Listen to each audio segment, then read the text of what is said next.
During my university years, I was always involved in social media. After graduating, I didn't go out to work. I set up a studio and started working from home.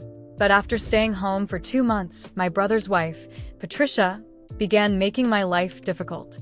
I've never seen someone graduate and stay at home, living off their parents. Aren't you ashamed? I ignored her, but she kept trying to call me out by name. Lucia, if you want to stay here, fine. Starting next month, rent is $1,500, food is $2,000, and services are paid separately. I laughed at the situation. She lived off my parents and yet dared to act as if she were above me. One day, after returning from a trip, I found all my things tossed haphazardly in the yard. Patricia walked out and looked at me with disdain. I looked at my scattered belongings, including a vintage lamp I had collected so carefully. Now it was broken. I shouted, "Mom, who threw my things out here?" My mom, Marta, came rushing down from the second floor when she saw me in the yard. "Lucia, no one threw your things out." I frowned, confused by what I was seeing. If no one threw my things out, then what is this? They were perfectly fine in my room. Why are they here, Sue? Marta looked at the house and then at me, saying no one threw them out. We just needed to free up a room. Free up a room? My room? Marta looked away and nodded, somewhat reluctantly. Patricia's sister is coming to study in this city. She won't stay in the dorm. She'll stay with us? I laughed in disbelief. So, you're clearing out my room for hers? Marta stayed silent, not saying a word. I was trembling with anger. Seeing my mother behave that way, I tried to hold back my frustration. There's another room. Why can't she stay there? Why do you have to push me out? Marta just lowered her head, twisting the hem of her dress. It was as if I were the one being unreasonable, as if she were the victim, not me. Patricia, standing by the door, sniffled sarcastically, saying, "I've never seen someone graduate and stay home, living off their parents. Aren't you ashamed?" I bit my tongue and didn't respond. She wasn't really my sister. Resolving conflicts with her was difficult. When she saw I was ignoring her, she shouted aggressively, "Lucia, I'm talking to you. If you want to stay here, fine." Starting next month, rent is $1,500, food is $2,000, and services are charged separately. I had heard her sarcasm so many times that I usually didn't care, but this time, she had the audacity to point her finger at me and speak directly. "Am I living off you? Am I eating your food or using your things? What right do you have to criticize me?" Since marrying into the family, Patricia hadn't worked a single day. My brother, Fernando, a man of little determination, couldn't hold a job for more than 3 months. He always complained about coworkers or bosses. Using the excuse of wanting to cleanse the work environment, he quit so many times that no one would hire him anymore. Now, the two of them depended almost entirely on my parents' support. And where did my parents' money come from? It wasn't all thanks to me, was it? Maybe Patricia didn't know, but Fernando saw me give money to Marta many times and even joked about my filial piety. I wanted harmony in the family because they were my family. I didn't complain when my parents used my money to support Fernando and Patricia. I bought a house and renovated it. They moved in there with Fernando, and I didn't say anything. They forgot this was my house. After living here for a few years, they forgot that I was supporting this family. Patricia looked at me with contempt, as if my indignation was ridiculous to her. She looked at my mother and said sarcastically, "Marta, say something. Wasn't this a decision that the whole family agreed on? Why does it seem like I'm the only villain here?" The whole family agreed on this decision. On a hot summer afternoon, under the scorching sun, I felt like I had fallen into an icy pit. The whole family agreed on this decision? I looked at Marta in disbelief. Is it true? Did the whole family agree on this? Am I not part of this family? Marta avoided my gaze, and I suddenly felt overwhelmed, shouting, "Answer me." Startled by my outburst, my mother looked up with tears in her eyes. Maybe the noise outside was already too loud because my father, Raul, and my brother Fernando finally came out of the house. "What's going on, Lucia? You're out of control. Why are you yelling at your mothers?" Raul and Fernando spoke in unison. I looked at them and asked, Patricia said the whole family decided to kick me out. Is that true? If I don't leave, do I have to pay rent and utilities every month? Raul sighed and said, it's not quite like that. Patricia's sister is only going to stay for a few days, so we suggested that you rent a place for a while. We're not kicking you out.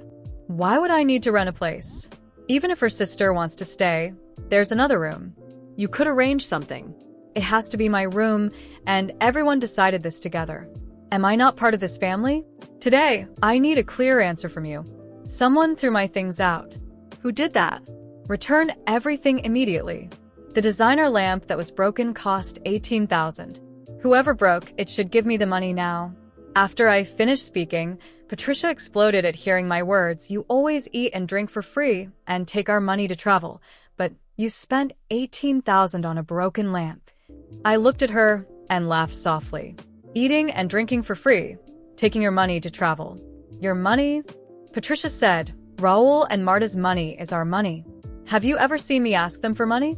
Ask them if I've ever asked for money to travel. Since I started college, have I ever taken a cent from this family's? Patricia looked confused. I looked at Raul and Marta, questioning them firmly. Come on, tell her. Have I ever asked you for money? Marta kept her head down, saying nothing. Raul frowned with a look that said, Lucia, when did you become so aggressive? I laughed in frustration. Don't change the subject. Just answer. Have I ever asked you for money? Fernando's face also turned serious. He reprimanded me. Lucia, is this how you talk to your parents? I didn't argue with him. I held Marta's arm. She looked at me. I looked her in the eyes and asked, since I started college, have I ever asked you and Dad for a single cent? She shook her head fervently, tears streaming down her face. No, you haven't. I turned to Patricia, raising an eyebrow. Did you hear that? Not a single cent.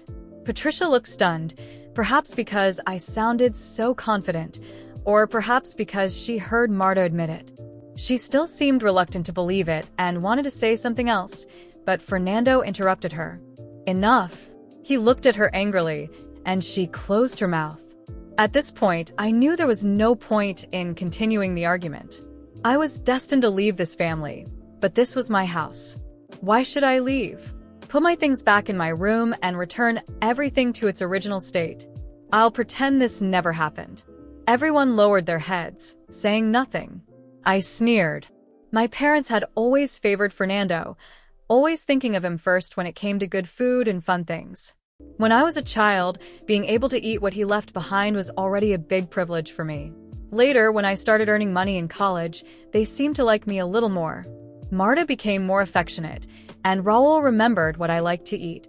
I thought those childhood grievances would be eased now that I was also a beloved daughter to my parents. But today, I realized they hadn't changed. They still preferred Fernando. Why were they good to me? Maybe it was because I could make money, buy houses and cars, and support the family. To them, I was just a good source of income. While we were at that standstill, a young girl in a white dress suddenly appeared at the door. She must have been around 17 or 18, radiating brightness. Marta rushed to open the door and greeted her warmly. Clara, you've arrived? Come in. You must be tired from the trip. Clara smiled and replied, Hello, Aunt Sanchez. It's all good. The train is much faster now. As Marta took her luggage and Patricia joined in, I just watched. They gathered around the young girl, welcoming her enthusiastically. From my room, I heard Marta say, This will be your room from now on. Make yourself at home. Clara thanked her cheerfully, complimenting Marta's kindness. Meanwhile, I was alone, under the scorching sun, with no one noticing my presence. In this family, there was no place for me anymore. They treated a stranger with more warmth than they had ever shown me. I turned and left the house, heading to the bank to print my transaction records from the past few years. Each transaction was documented. I returned home with the statements in hand. It was already night, and they were happily dining together. The moment I walked in, the lively conversation stopped abruptly, as if silence had taken over. Clara looked at me and said, You must be Lucia. Come have dinner with us. I didn't want to take anything out on the innocent girl, so I replied politely, "I've already eaten." Then I turned to Raul and Marta. "Dad, Mom, I just went to the bank and printed all my transaction records from the past few years. After dinner, let's review them together. Let's see how much money I transferred to you over the years. Let's also see how much remains now and where the money went. Let's clear up all the accounts from these years." When I walked in with the bank records in hand, the silence in the room was deafening. My parents, my brother, and Patricia were around the table with plates still warm. Clara, the special guest, was sitting in my place, laughing, as if I were the intruder at that moment. That laughter stabbed me in the chest. I was no longer in my own home. I was a stranger watching my family treat someone else with the warmth and respect I had never received. I took a deep breath, controlling the mix of anger and disappointment burning inside me, and moved forward, resolute. With the papers in hand, I positioned myself in front of the table. My father tried to stay calm, but his discomfort was obvious. "What are you doing, Lucia?" he asked, but my gaze didn't waver for a second. I placed the bank statements on the table, spreading the sheets in front of each of them. "I want everyone here to see exactly how much I've contributed to this house over the past few years," I said, my voice steady, but tinged with bitterness. They began flipping through the pages, one by one, and with each page turned, Patricia's face grew paler. Fernando avoided looking, unable to face the truth. My mother looked down, holding back tears, while my father pressed his lips together, as if restraining himself, yet remained silent. Since I entered college, I never took a single cent from any of you. Quite the opposite. I paid bills, financed renovations, helped Fernando and Patricia move into the house I bought, and renovated myself. All of this because I believed it was my duty to support my family. And now you think it's fair to kick me out to give my room to a stranger? Patricia began to stammer, trying to justify herself. "Lucia, it's not like that. We just wanted to accommodate Clara. It's not a permanent decision." I shook my head, laughing ironically. "Not like that.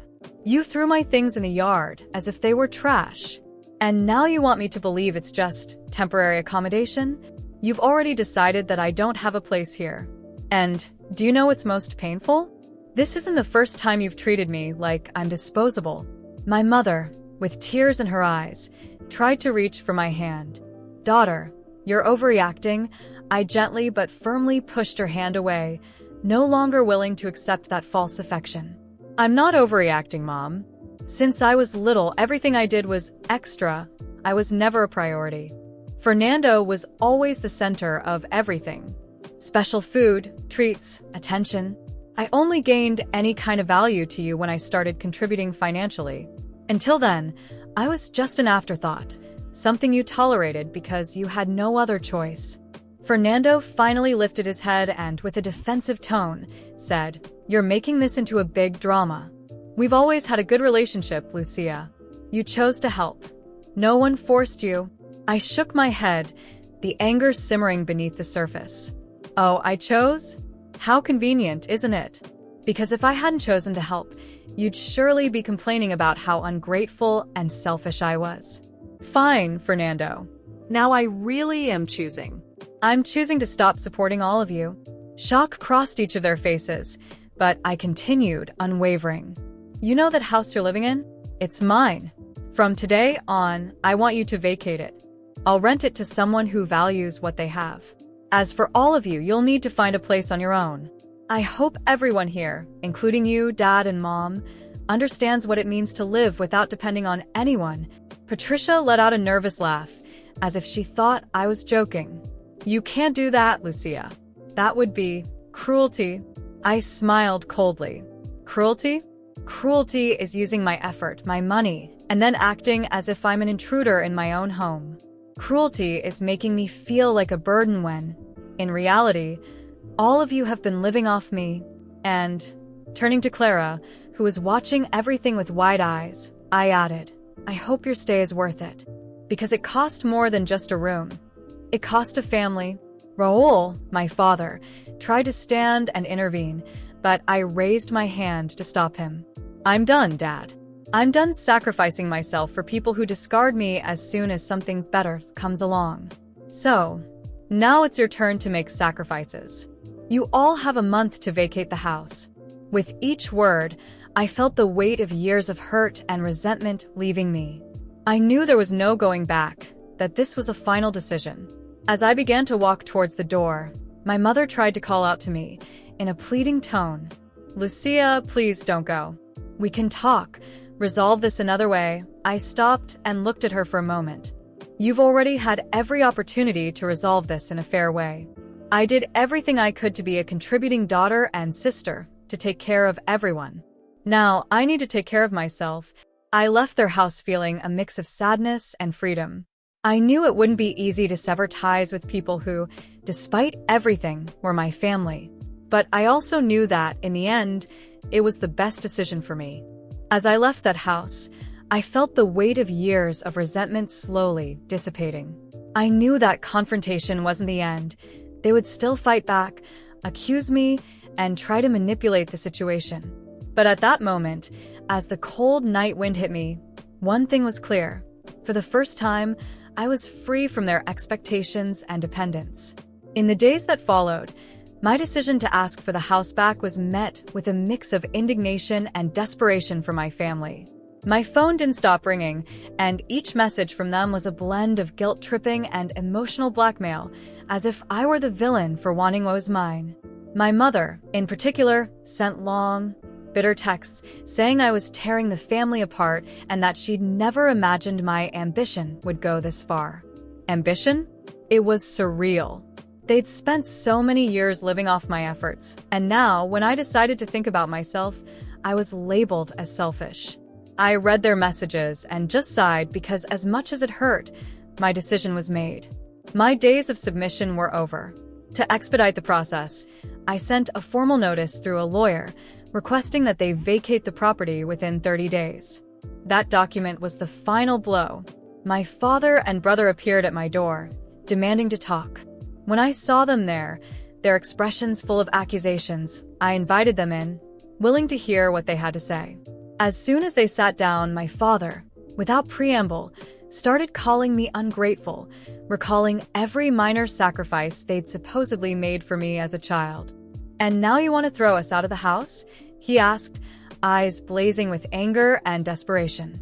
I took a deep breath, trying not to let my emotions get the best of me. "Dad, the house is mine. You're there because I allowed you to stay. All these years, I've been the one supporting this family, paying the bills, doing everything so that you could live well. And yet you chose someone else, someone who isn't even family, to take my place. What did you expect me to do?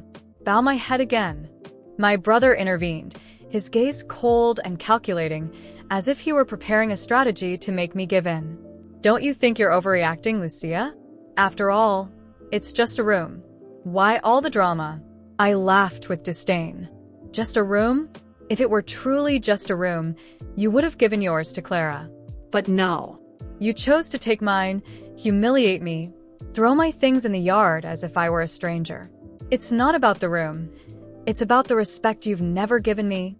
My father insisted that I was putting money above family and that I should forgive them. But I wasn't willing to forgive. I'm done giving without receiving anything in return. And now, you're going to learn what it means to live without depending on me. They tried to argue, but I held my ground. It was decided. When they finally accepted that I wouldn't relent, they fell silent. I stood and gestured toward the door, signaling that the conversation was over. "You have 30 days to vacate the property," I said calmly, leaving no room for negotiation. They left, knowing that my decision was final. The following days were filled with desperate attempts from my family to make me change my mind. My mother tried to manipulate me emotionally, sending messages saying I was insensitive and ungrateful. Fernando and Patricia played the old family is everything card, accusing me of destroying their childhood home, conveniently ignoring that I was the one who kept that home running. With every message I received, my heart hardened even more. I remembered all the times I sacrificed, denied my own desires and needs so they could live comfortably. The truth was they'd never truly valued me. To them, I'd always been the daughter who provided support, but never the one they would make sacrifices for. By the 25th day, Fernando and Patricia hadn't shown any signs of preparing to move. I realized they were betting that I would back down, that I wouldn't have the courage to take more drastic measures. I decided it was time to act. On the morning of the 26th day, I went to the house and found Patricia in the garden, watering plants I had bought. She looked at me with a smug expression, perhaps thinking I was there to give up. I smiled coldly and said, "Patricia, I'm here to check if you've started packing your things. The deadline is approaching." She shrugged, feigning indifference. "You're not really going to kick us out, Lucia. Do you think you could?" I stepped closer, not breaking eye contact. "I've already made the decision, Patricia. If you're not out in 4 days, I'll have to take legal action." She scoffed but said nothing more. As I walked away, I saw in her eyes the realization that I was serious. In the remaining days, I stayed in touch with my lawyer, who assured me that if they didn't leave voluntarily, I could file for immediate eviction. On the 30th day, I returned to the house with the lawyer, ready to settle everything once and for all. This time, the whole family was gathered in the living room, a mix of anger and resignation on their faces. The lawyer formally explained that if they didn't vacate the house that very day, he would file for an eviction order, which could lead to additional costs and complications for them. My mother started crying while my father looked defeated. Fernando and Patricia, on the other hand, didn't hide the hatred they felt. But that no longer affected me. After much back and forth, they finally started packing. I watched my parents leave with somber expressions, and Fernando and Patricia shot me looks of contempt as they left, as if I were the villain in a tragedy they had created themselves. But I didn't care anymore. For years, I'd been the forgotten hero, the one who held everything together without receiving anything in return. Now it was my turn to take care of myself. As soon as they left, I walked into the house and felt the silence envelop every corner. For the first time in years, that house was truly mine. I walked through each room, rediscovering the details, thinking about how I would renovate it to reflect the life I truly wanted to live. My family had used me and belittled me, but now I had broken free from all of that. And, for the first time, I felt truly at peace.